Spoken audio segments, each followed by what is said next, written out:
All right, there should be some handouts kind of at all of the respective tables here, and if you did not get a handout, these are available online at the LA's website.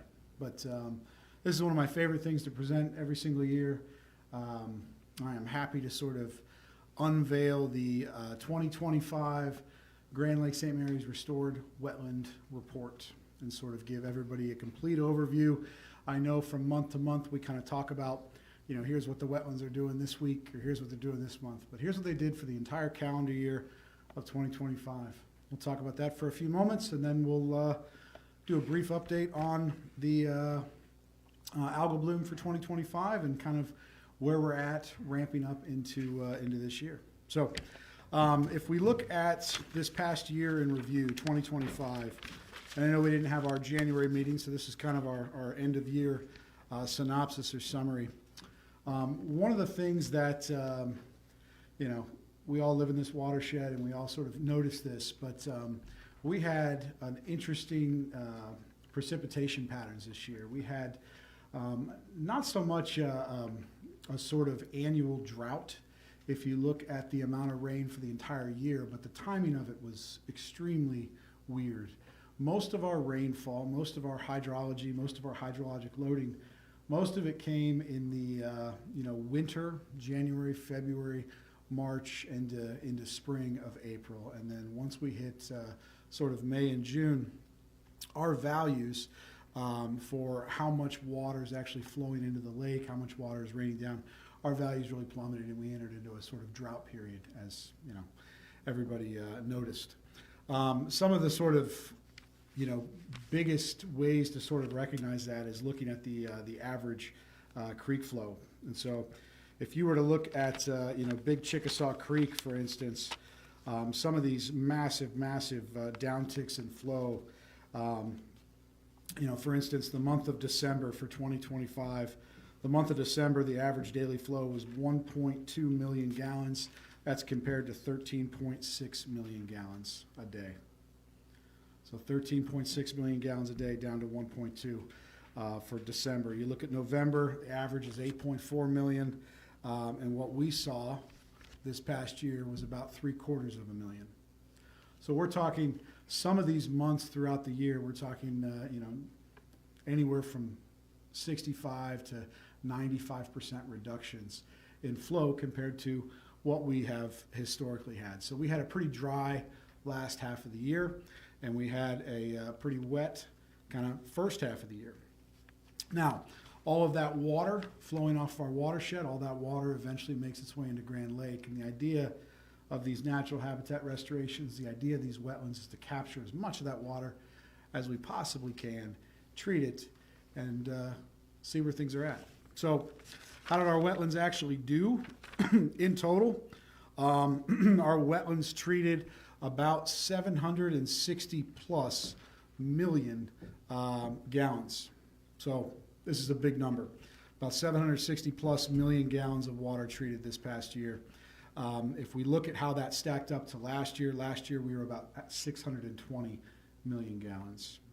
And the year before that, we were at about 440 million gallons. So 2023, we're at 440 million. 2024, we were 620. And then this past year, 2025, we're at 760. This is a trend, this is a pattern, and we'd like very much to see these flow totals continue to go up, because every single gallon that moves through these wetlands is a gallon that gets treated, and it's a gallon that discharges in a much improved manner into our lake, which helps everybody.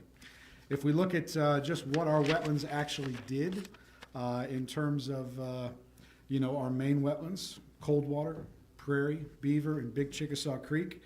Coldwater and Prairie Creek, far and away, treated the most water this past year.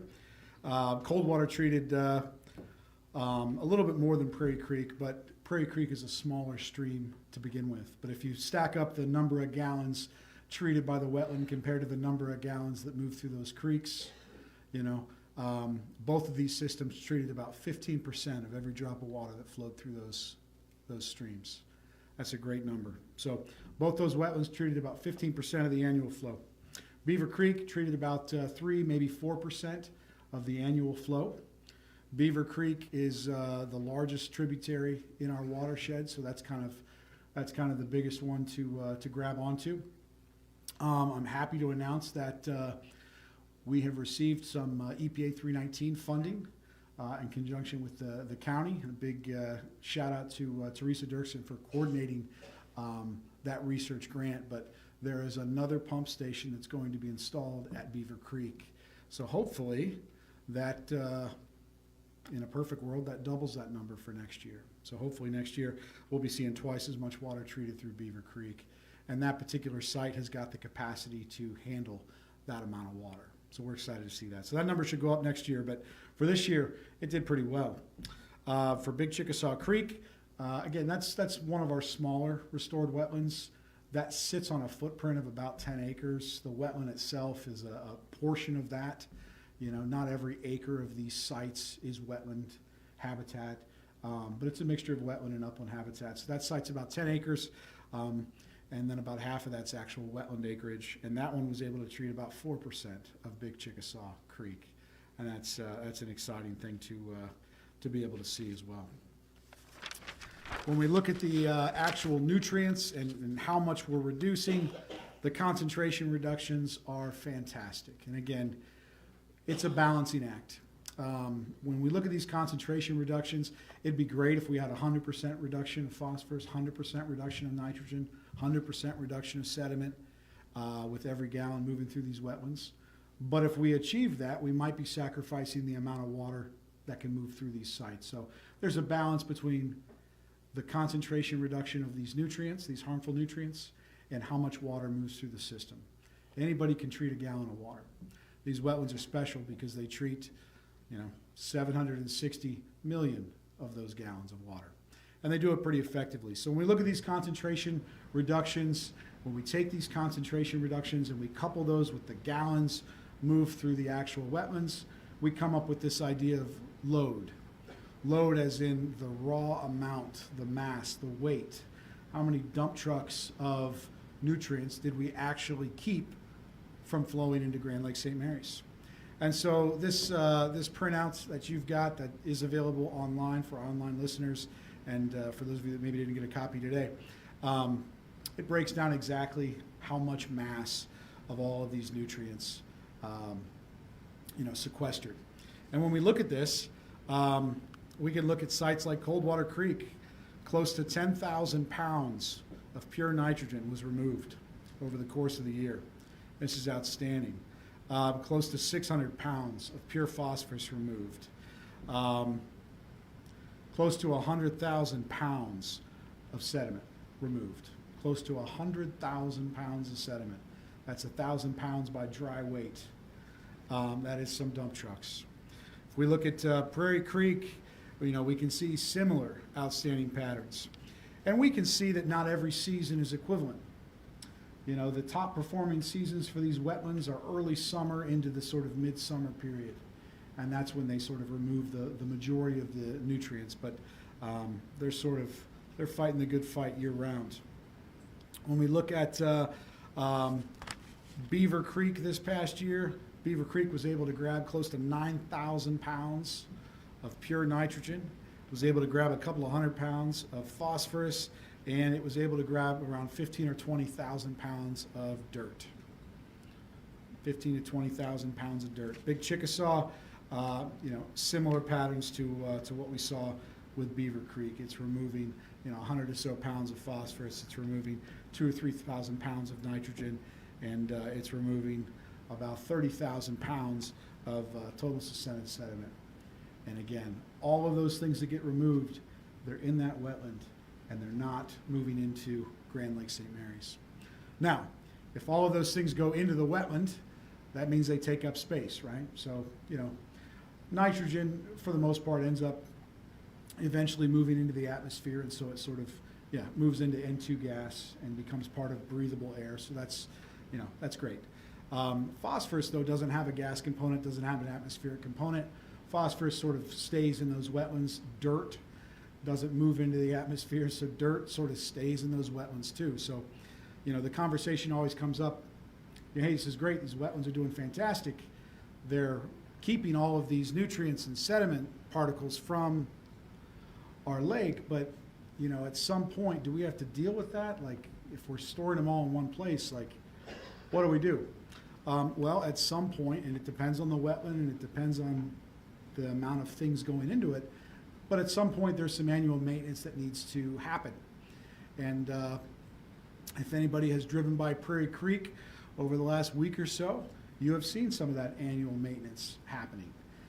Currently, Prairie Creek is just about at capacity in terms of the amount of sediment and pee that it can accumulate.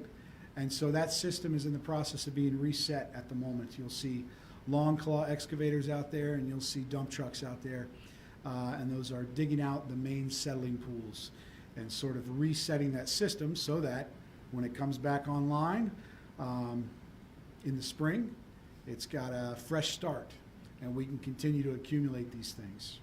And that earth that gets moved out, it goes into similar places as where our dredge material goes. It goes into spots around the watershed where it can slowly dewater, safely dewater, and then hopefully get put to beneficial use as fill dirt or whatever it may be. But we had a great year, and again, we had solid nutrient reductions. We had outstanding gallons of water treated, and both of those things translate into reductions in the literal amount of nitrogen, phosphorus, and sediment moves into Grand Lake. Makes Grand Lake just a little bit healthier every year.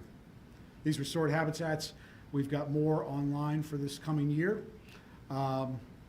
We've got some projects moving forward, and in terms of monitoring, this next year we're going to be expanding our monitoring to not only include Coldwater, Prairie, Beaver, and Big Chickasaw. We will also be looking at the new wetland over by the state park. We'll be looking at Red Wing Creek wetland over there.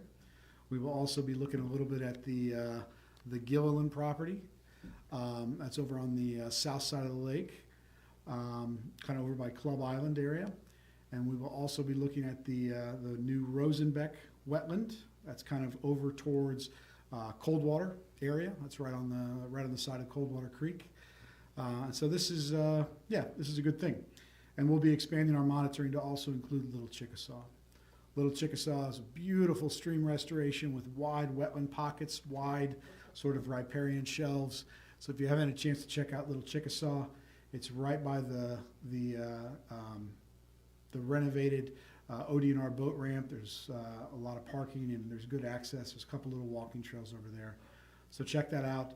We started monitoring all these new sites beginning in January. So we've been punching holes in ice for the last couple of weeks and grabbing water samples. And we're excited to keep doing that. And the reason we do it is so that we can see improvements in water quality in the lake. If we look at this graphic, this is one of our sort of bellwethers for water quality in Grand Lake St. Mary's. This is the long-term microcystin toxin graphic. The black line represents the weekly average of microcystin toxin. The weekly average weeks of the year, of course, are on the x-axis. Week 1 is January 1. Week 52 is the last week of December. And then somewhere in the middle there is, the summer months. But you can see the sort of long-term trends. And that little green line creeping up on the left-hand side, that's where we're at for this year so far. So it's early in the year. We don't have too many data points, but we're off to a good start. We had 1 week that was a little bit above the sort of long-term average, but for the most part, we have been well below that, and that's an outstanding thing to see. The heavy ice pack on the lake, and that ice is not uniformly thick all the way across the lake, but we do have an ice pack on the lake, and then on top of that ice pack, we've got snow. All of that blocks out the sun, and it depresses the algal community. And so we're seeing some of those trends in our biomass data that we collect in the lab, and then we're also seeing that with some of the microcystin data that comes to us from the long-term data set from the Salina Water Treatment Plant. So hats off to those guys over there for maintaining this data set going back to 2009 and allowing us as the public to sort of benefit by getting a better understanding of the lake. One graphic that I'm going to show you next, this comes directly from some conversations that we as a Lake Improvement Association group had, I think in the late part of this past fall, where we were sort of talking about, if the water quality continues to improve every single year, that long-term average that you see up there, every single year, that line gets lower and lower, right? The benchmark of beating the average, it gets harder and harder to do every single year. And that's great. Like, we're up for the challenge. That's fantastic. But as that line continues to drop, it does continue to get a little bit more difficult to meet that benchmark. And sometimes we may not beat that benchmark as it gets lower and lower and lower. And when we don't meet that benchmark, I get sad. You guys get sad. Everybody gets sad. So the conversation from the fall revolved around, hey, what if we looked at it, if in terms of this past year versus like the worst year on record. The worst year on record is not the long-term average, but it's certainly built into that. But what would that look like? Would that like raise our spirits? Potentially. And this is that. This is that graphic. So if you look at the red line, one of the worst years on record for Grand Lake St. Mary's from a harmful algal bloom toxin standpoint.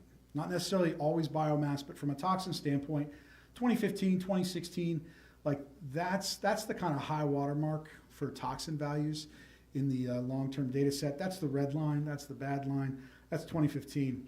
And then the green line there, or maybe that's blue. The other line there, the dotted line that's all the way down there at the bottom, that's this past year. That's this past year. That's 2025. And so it's really nice, hats off to some of the members from the LAA board and then you guys as well for sort of, bringing up that conversation.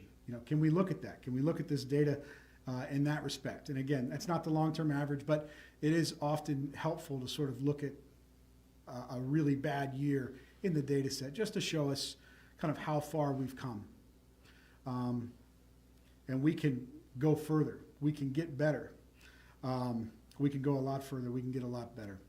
We do these things. We make these continued improvements by continuing to restore natural habitat in the watershed, by continuing to work with our great producers in the watershed as they continue to, work on their own fields with, a myriad of best management practices.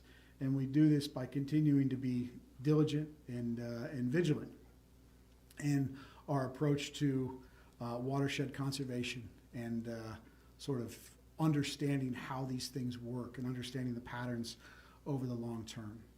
We can always go backwards, and that's the sort of, that's the negative thing. No progress is ever guaranteed. It takes work. It takes a committed effort. And groups like this, people like you, being committed to these efforts, that's what keeps these improvements continuing to happen. And so, it's a great thing to look at this kind of data. It's a great thing to see this. And again, this is one of my favorite meetings of the year because I get to hand out reports, like you're my students. I get to hand out reports and get to show everybody just how powerful some of these natural habitat conservation practices can be. So appreciate your time this morning. Take any questions. Yeah, I have one. You said 2015 was bad? From a toxin standpoint. How about 2008 when there was scum on the water? Yeah, so 2008, 2009, both of those years had an incredible amount of biomass, an incredible amount of scum on the water. Those particular years, and we've had one or two other years since then that were similar to that, with lots and lots of scum on the water. You would have noticed fluffy algae. You would have noticed some of the algae at certain times of the year, it would have changed colors. It would have turned like a neon blue or even like a pinkish color. We all like lived through those times. Like we remember what that was like. How is that not the worst year on record? Well, it turns out in Grand Lake St. Mary's, for the most part, the amount of algae does track the amount of toxin for the most part, but there are some years where it doesn't. 2008, 2009 were really bad visually, aesthetically. Look at the water and just a myriad of just awful colors you don't want to see in your water supply. But those particular blooms were not producing the harmful algal bloom toxin. And so for the most part, biomass and toxin go hand in glove. But there are some interesting years where that doesn't always happen. 2008, 2009 were interesting years where that didn't happen. We had a year, maybe 4 or 5 years ago now. It was the year where we had crystal clear water. It was the year where, it was the first part of June, and I was out in the middle of the lake with my little turbidity disc, and I could see 5-6 feet down in the water. I could see all the way to the bottom in the middle of the lake. It was an incredible thing to see, a very clear spring. And then once the temperature of the water sort of got ramped up, and once we got a little bit of more nutrients in the system, we saw some of those algal blooms that were similar to what we saw in 08 and 09. Those algal blooms in 08, 09, those algal blooms from 3, 4, 5 years ago, following those clear water periods, those tend to be species of cyanobacteria called microcystis and a phamizomenon. What we usually see in every other year except for those are pretty well mixed planktothrix. So planktothrix is sort of the Grand Lake algae. That's the one that gets put on the t-shirts. But every once in a while we'll get an interesting year where June and July will have these incredibly large microcystis and apham blooms. Those are the ones that look like cut grass. They turn weird colors.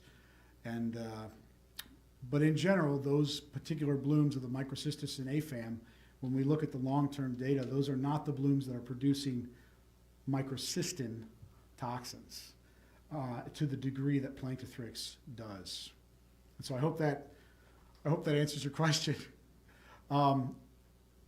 Obviously, we're looking out there right now, and our algal community is going way, way, way, way down, and that's great to see. Like that's fantastic.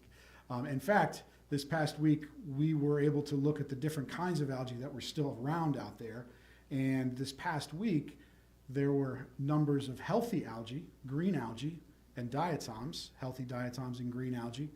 Those numbers had eclipsed the numbers of harmful blue-green algae. So right now, the algal community is actually a healthy community. It's a very low community, right, because we got ice and snow, and there's no sunlight penetrated, and that's how photosynthesis works. You need sunlight to keep that process rolling. So the algal community is really, really low. But those cells that are out there, the assemblage that's out there, it's actually dominated by healthy algae. When the ice comes off, and we see that first part of spring, it will be very, very minimal biomass, likely dominated by these sorts of healthy algae. And then the next piece of the puzzle really depends on what sort of nutrient loading scenarios we get in terms of where we'll sort of head next for what the summer looks like. So I don't have a crystal ball. All I have is 12 inches of snow every other day. So we'll see together. Yeah, Jeff. Steve, can I add just a couple things on your graph that you put together? Yeah, please do. A bunch of us asked Stephen to put this together. But, as we look at getting to the point where we're doing a billion gallons of water being treated by our wetlands, that was the goal that we achieved. But a great shout out to the guys in the watershed who are watching their manure management, putting together their manure management plans. They're a great partner in achieving, where we're at, with this. And, I had the opportunity to have the director of ODNR on my pontoon, and how mad I got when he told me that this is just a dirty old canal lake and there's nothing you can do. I say bullshit. We can't do that. It's everybody working together is what's getting it done. Thank you.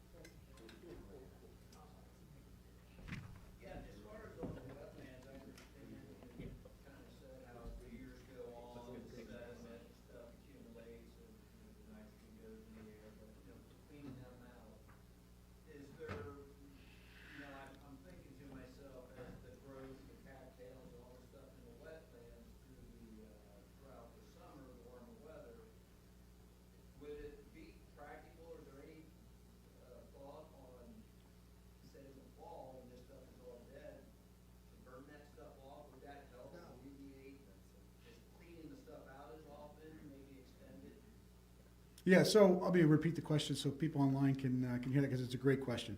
So the question was, a lot of these nutrients are getting locked up in the biomass of the plants. And during the fall and winter, when those plants senesce and they die off, is there any benefit to removing those plants, maybe from burning or maybe from harvesting or something like that, and getting those plants out of there?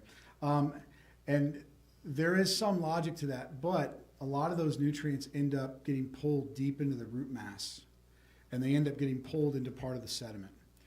Furthermore, the biomass that's on top of the sediment, when it dies, it sort of collapses and becomes part of the sediment, and it makes the sediment increasingly organic, and that can help further nutrient process. The thing about wetland sediments, good wetland sediments, is they tend to become anoxic and they tend to trap things over time.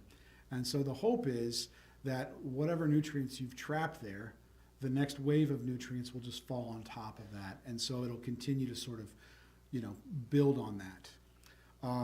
The one exception to that would be the deep water settling pools.